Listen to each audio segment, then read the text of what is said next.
पुण्यात्माओं, ये मोक्ष मार्ग है। ये मनुष्य जीवन बहुत अनमोल है। मानव को अभी इसकी कीमत का ज्ञान नहीं है, केवल सुनते सुनते हैं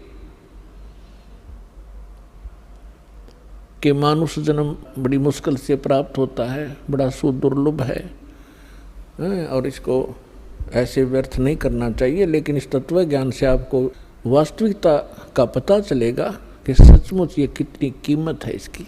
और जिस समय आप इस तत्व ज्ञान के आधार से मनुष्य जीवन की कीमत को समझोगे, जिस प्रकार अब भारत का या पूरे विश्व का बच्चा बच्चा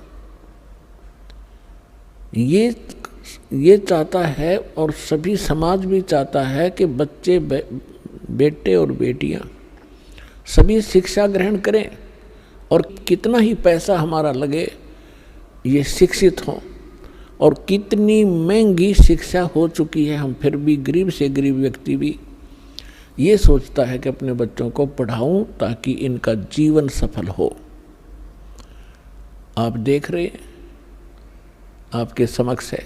और दास ने वो जमाना देखा है जिसमें इस पढ़ाई की कोई कीमत नहीं थी, वैल्यू नहीं थी, और घर से धक्के तो पकड़ पकड़ टीचर लाया करते छोटे बालकों को, उनके घर वालों को समझा बुझा के।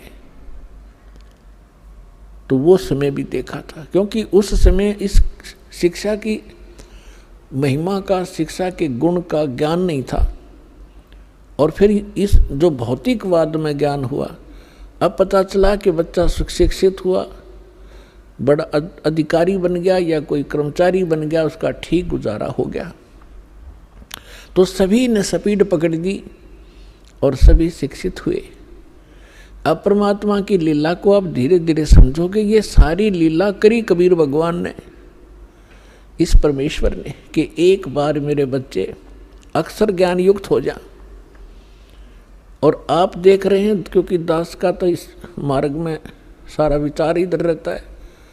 सन 1994 में दास को दीक्षा देने का आदेश प्राप्त हुआ था पूज्य गुरुदेव जी से। तब तक ये कोई मीडिया विशेष नहीं था, ऑडियो कैसेट होती थी, बस यहीं तक सीमित थे। अब देखते ही देखते कमाल कर दिया, कितने अच्छे इलेक्ट्रॉनिक चैनल बन गए, मोबाइल बन गए कितनी अच्छी क्वालिटी के, जिसमें चिप डाल लो, 100 घंटे का सत्संग, 50 घंटे की फिल्म, परमात्मा की सीडी यानी सत्संग की, देखो कहीं बैठ के। डीवीडी बन गई, सीडी बन गई, सीडी प्लेयर बनवा दिए दाता ने।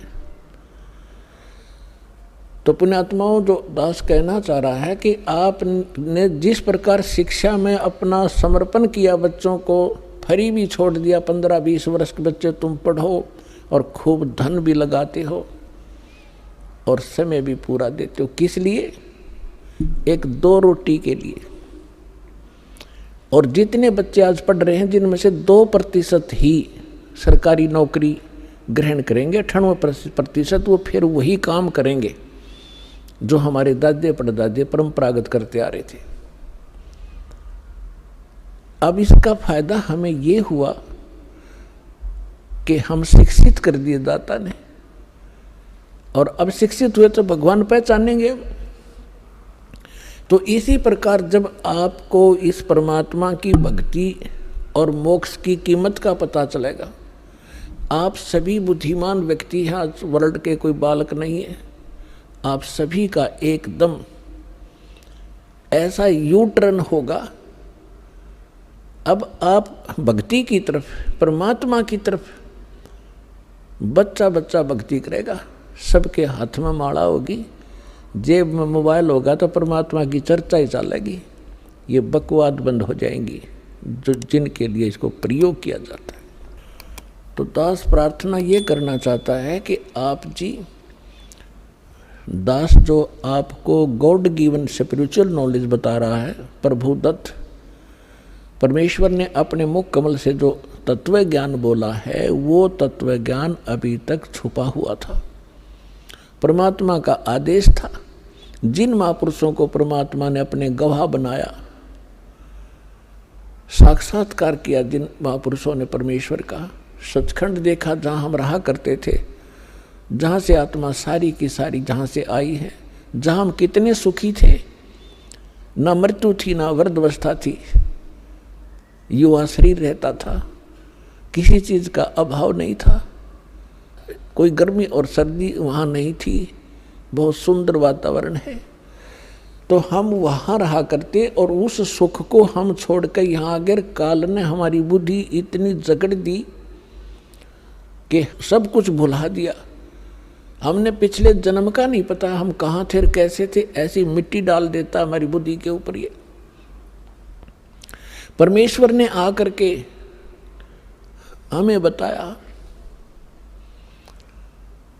कि आप यहाँ के वासी नहीं हो, आप इतना कष्ट उठा रहे हो, आप सारा जीवन एक इस भौतिक सुख को प्राप्ति के लिए, संपत्ति संतान की व्यवस्था करने के लिए सारा जीवन डिवोट कर देते हो, और जब आप संसार छोड़कर जाते हो आपके साथ कुछ नहीं जाता, केवल पूरे जीवन में किए हुए पुण्य और पाप आपके साथ होते हैं। तो पुण्यात्माओं, दास आपको ये बताना चाहता है, सतर्क करना चाहता है कि दास जो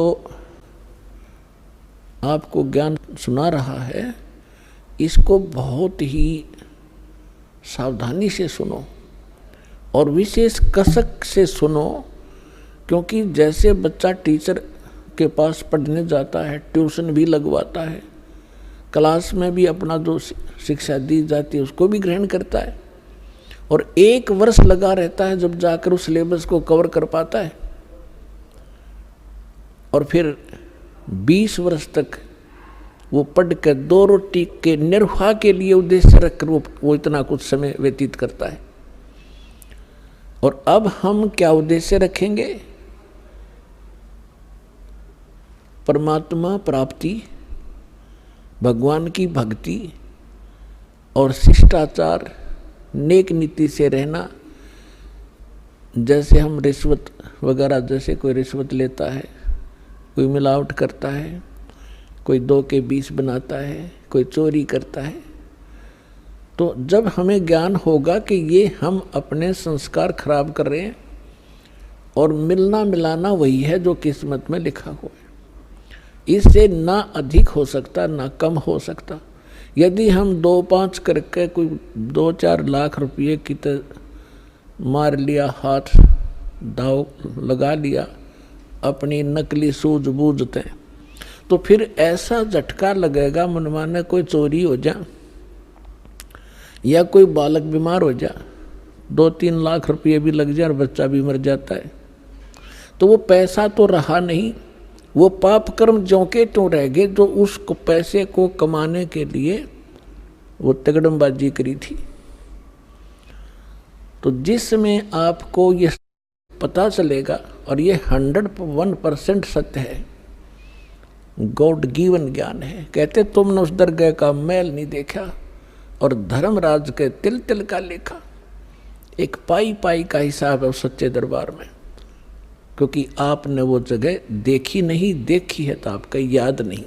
और परमात्मा का भेजा हुआ संत, उस मालिक का दास, उस परमेश्वर का कृपा पात्र, उस परमात्मा से प्राप्त ज्ञान को ही आप तक पहुंचाता है।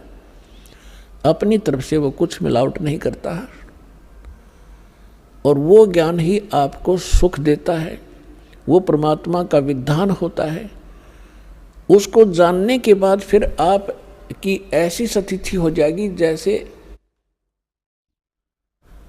श्रीमद् भगवत गीता अध्याय नंबर 7 के श्लोक नंबर 29 में 29 में कहा है कि मैं जो बता रहा हूं कि तत्वदर्शी संत की खोज करो, और तत्वदर्शी संत की प्राप्ति के उपरांत परमेश्वर के उस परम पद की खोज करनी चाहिए, जहाँ जाने के बाद साधक फिर लौटकर कभी संसार में नहीं आता।